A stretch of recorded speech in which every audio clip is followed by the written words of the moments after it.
Halo semuanya, kembali lagi bersama saya Michael. Di video kali ini kita akan coba membahas lagi update berlanjut dari video sebelumnya ya, bersiap market crypto untuk recover. Di sini kita mungkin akan tambahkan beberapa data, lalu kita lihat juga nih kira-kira sekarang situasinya tuh bagaimana, apakah lebih baik kita beli kalau misalnya market crypto mau recover juga nih. Tapi nanti kita coba analisa juga ya. Jadi kalau teman-teman suka video ini jangan lupa bantu share videonya, like dan juga subscribe. Kita akan langsung masuk aja ke dalam penjelasannya. Kita update dulu nih keadaan market crypto sekarang tuh bagaimana. Sekarang sedikit hijau, tapi sebenarnya ini sekarang bentar lagi meetingnya mulai ya, sempat kita diskusi ya, meeting FOMC-nya nih. Ini yang akan menjadi penentuan untuk market crypto, arahnya tuh kira-kira kita bakal naik bullish atau kita bakal turun bearish. Kita coba lihat update dulu. Bitcoin di 47.600 ini memang sedikit turun sebenarnya. Ethereum, Binance rata-rata sideways ya, tapi kalau kita lihat dalam 24 jam terakhir masih ada beberapa yang cukup performing. Salah satunya ini XDC ya. XDC mulai naik. Ada Elrond, ada Avalanche, Quan Waves. Jadi beberapa lumayan lah kenaikannya ya. Kalau kita lihat dari secara penurunannya masih ada beberapa yang mengalami penurunan. Salah satunya Dogecoin. Dogecoin memang kemarin sempat naik. Jadi sekarang kalau turun sangat-sangat normal. Oke. Kira-kira seperti itu. Sekarang kita coba cek Crypto Fear Angry Index. Crypto Fear Angry Index-nya itu di 28. Jadi artinya market memang sentimennya masih sedikit bearish. Dan ya masih menunggu kejelasan sebenarnya, karena memang masih belum jelas ya. FOMC-nya nih kalau kalian nonton di video ini pada saat dirilis ya, harusnya dini hari tanggal 15 dan 16 sih, biasanya seperti itu ya. Kita coba bahas dulu dari analisa Willy Woo. Willy Woo ini salah satu on-chain data yang respect juga, yang cukup besar, yang cukup reliable juga gitu ya. Dia bilang apa? The last time retail bought the dip this hard was at the bottom of the COVID crash. Jadi di mana retail ini mulai coba membeli lagi. Ini kalau kita lihat retail accumulation, menurut dia itu di sini waktu turun ya, mengalami penurunan. Di sini tuh ada kenaikan yang cukup, ada spike lah di sini ya. Lalu kalau kita lihat lagi di sini pada saat sekarang kita lagi turun ya, ini juga volumenya cukup tinggi juga lah istilahnya. Jadi menurut dia ya mungkin ini demandnya masih ada, orang-orang beberapa masih lagi akumulasi lah istilahnya ya. Kalau menurut dia juga, the true bear market happens not from sellers but when we are out of buyers. Jadi memang kalau misalnya bear market itu ya ketika apa? Ketika udah nggak ada yang mau beli lagi gitu ya, nggak ada demand, artinya ya harganya nggak bisa naik. Nah itu baru namanya bear market. Kita lihat lagi secara sentimen bagaimana. Ini dari si Michael van de Poppe. Dia bilang, what we see happening right now is the exact opposite of what we saw a month ago. Memang sebelum yang 1 bulan yang lalu kita lihat sentimen market itu cukup hijau, metaverse lagi naik-naiknya gitu ya. Kalau kita perhatikan sekarang, orang-orang lebih ke arah, wah ini apakah kita bakal turun lebih dalam lagi gitu, 20%, minus 20% lagi dan lain-lain gitu. Jadi ini orang-orang sentimennya udah berbeda jauh gitu ya. Lihat sebulan lalu people were easily longing, jadi istilahnya buy low, beli Bitcoin sekarang karena berharap bahwa Bitcoin itu naik sekitar ke 150.000 sampai akhir tahun. Lalu kalau kita lihat sekarang, people are easily selling their bags. Orang-orang malah udah mulai nih, beberapa ada yang cukup bearish, cukup menjualnya. Kenapa? Karena takut akan ada drop. Kalau dia bilang tonight, kenapa tonight? Karena tonight itu ada FOMC meeting gitu ya. 2 hari ya FOMC meetingnya. Kita lagi tech dev ini dari secara teknikalnya. Dia bilang apa? Calling bear markets with extreme negative market sentiment after Bitcoin rejects near 1.618 and bounce near 1.472. Ini lebih ke arah garis Fibonacci teknikal sih sebenarnya ya. Ini menurut cycle pertama itu di tahun 2011 sampai 2014. Dari 2014 sampai 2017, dari 2018 sampai 2021, kira-kira seperti itu ya. Kalau kita lihat ini, kenapa dinamakan cycle? Karena persis dengan halving Bitcoin-nya juga istilahnya ya. Dan ya Bitcoin sebenarnya kalau menurut dia ini, menurut si TechDev ini masih di dalam konsolidasi range-nya dia juga. Sebelumnya di cycle 1 di mana kita sempat bounce di 1,472 di sini. Itu kita lihat kita ke 1,618 turun ke 1,72. Ini di tahun 2014, di tahun 2018 juga 2017 ini kita sempat naik juga ke 1,618. Ini ada bounce juga di 1.472, 1,472. Ini level Fibonacci custom gitu ya.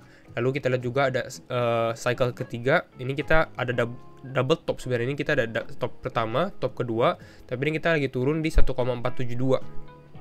Gitu. Jadi pertanyaan sekarang di sini, apakah kita lanjut turun lagi atau kita ini bisa bounce back ke atas gitu ya.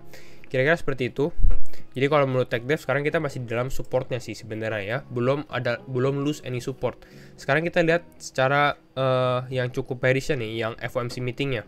Apa sih ekspektasi market? Ini sempat kita bahas juga di video ini, minggu penentu untuk market crypto. Ada apa? The Federal Reserve is expected to take a very big step toward its first rate hike. Rate hike itu suku bunganya, kenaikan suku bunga di Amerika.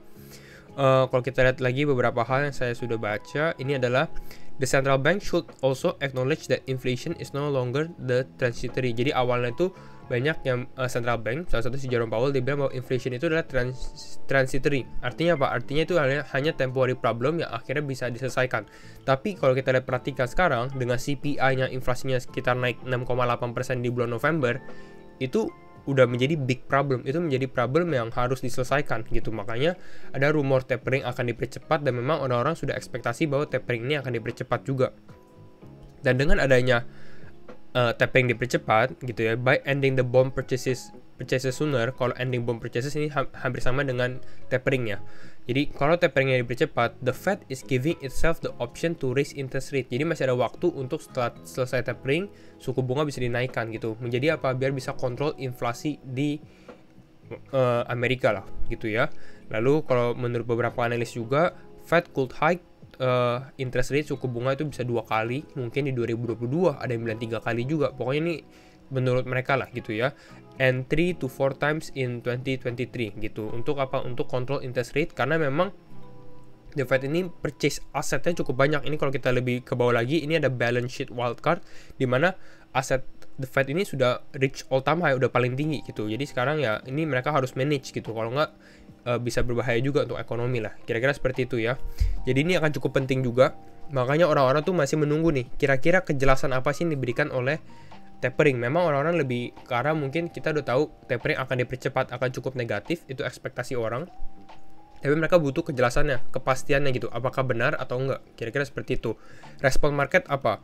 Respon market crypto sebenarnya kalau kita dari Bitcoin ya, ini hari ini masih ada cukup merah sedikit, tapi kemarin kita masih sempat hijau ya. Tapi kalau kita lihat dari stock market, kita lihat dari market saham, kalau di Asia, Asian shares mix ahead of Fed policy statement. Ada beberapa yang hijau, ada beberapa yang merah.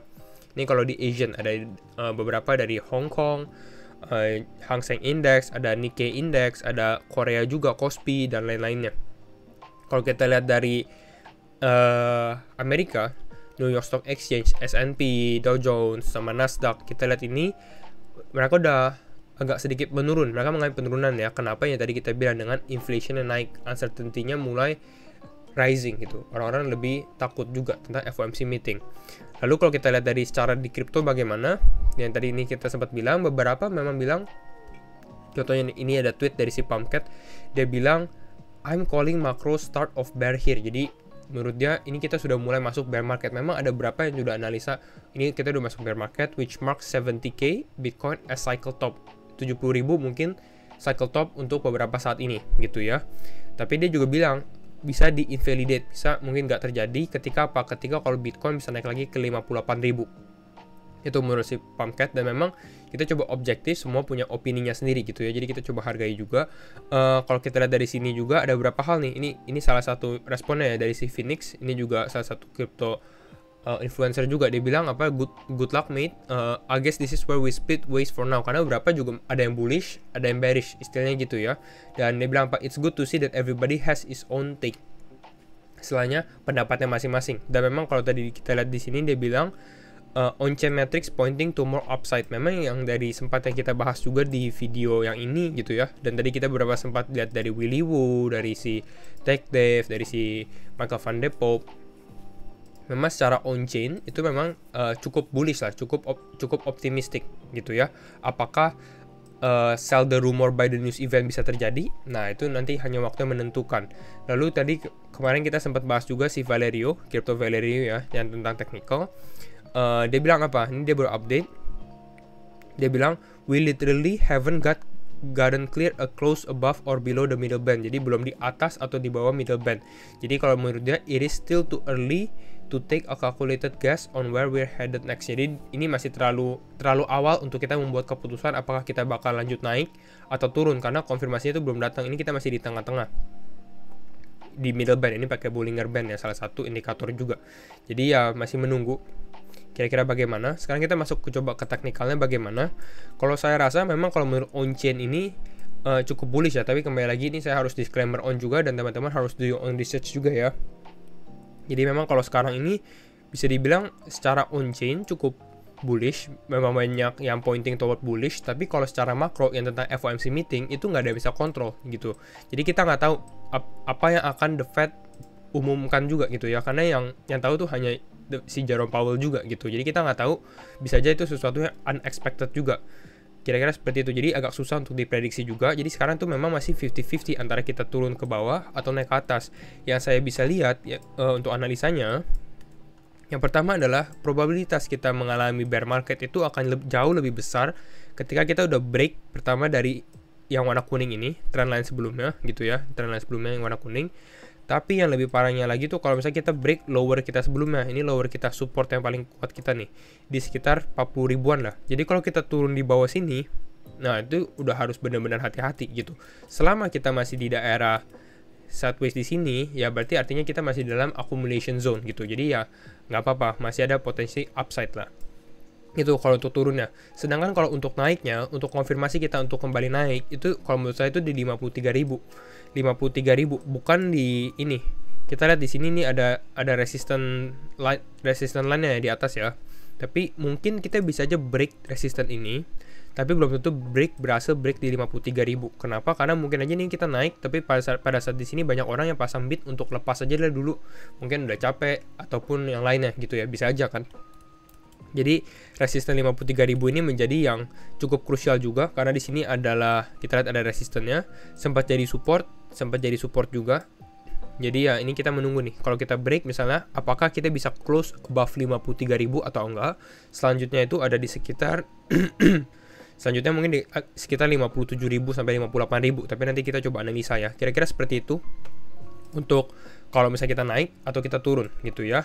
Nah, sekarang strategi apa yang harus kita lakukan kira-kira ya. Kalau misalnya teman-teman ada dana dingin dan memang kayak wah ini murah banget, karena memang kalau kita perhatikan dari kita buka coin market cap ya, memang beberapa altcoin yang fundamentalnya kayak Solana, kayak Binance, Polkadot, Avalanche, Luna, banyak yang terkoreksi cukup parah. Jadi ya cukup murah juga sebenarnya. Nah, kalau misalnya teman-teman lihat wah ini saya buat long term, lalu ada dana dingin juga, terus siapa tahu kita bisa naik gitu, mau cicil dulu nggak apa-apa gitu ya, cicil. Tapi ya kembali lagi ini harus tergantung keputusan kalian juga ya. Tapi kalau kalian mau lebih aman ya kita mungkin tunggu setelah FOMC kelar lah, kira-kira market itu mau dibawa ke arah mana, itu lebih baik sebenarnya ya.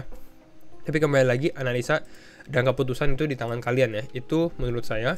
Sekarang kita masuk ke XPX ini adalah stock market, dan kalau kita perhatikan stock market di Amerika ya, S&P 500 di sini nih kemarin tanggal 14 ya, tanggal 14 ini kita sudah mulai ada open gap ya, lalu ini udah ada penurunan gitu. Di sini kita udah mulai masuk penurunan. Ini mungkin gara-gara udah mendekati FOMC meeting.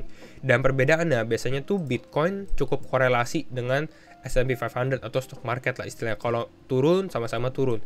Tapi perbedaannya XPX ini kemarin di tanggal 1 Desember ya, walaupun kita turun berhasil naik lagi gitu ya, dia berhasil pump walaupun sekarang turun lagi. Sedangkan kalau kita lihat Bitcoin, keadaan Bitcoin sekarang, kita lihat tanggal 1 Desember di sini kita malah langsung turun ke bawah. Makanya Bitcoinnya tuh nggak mengalami penurunan cukup signifikan lah. Jadi itu ada perbedaannya. Kira-kira itu. Terakhir kita bahas Bitcoin dominance. Kalau untuk Bitcoin dominance, kira-kira sih kalau menurut saya ini kalau misalnya kita berhasil rally lagi ya, memang ekspektasinya kita semoga bisa kembali recover gitu ya. Kalau misalnya kita bisa recover, ini mungkin Bitcoin bisa leading the charge lagi. Mungkin dia akan coba ada penguatan lagi untuk Bitcoin sedikit. Mungkin ini membantu market crypto kembali istilahnya hidup lagi gitu ya. Baru nanti kita lihat ke depannya altcoin baru performing ke bawah, Bitcoin dominance kembali turun. Kira-kira itu aja untuk analisa sekarang. Nanti kita coba update lagi untuk ke depannya nih. Mungkin kita lihat kalau sudah ada hasil dari FOMC meetingnya ya. Kalau teman-teman suka video ini, jangan lupa bantu share videonya dan juga like ya, ataupun subscribe. And itu saja video dari saya. Thank you for watching. See you in the next video. Bye bye.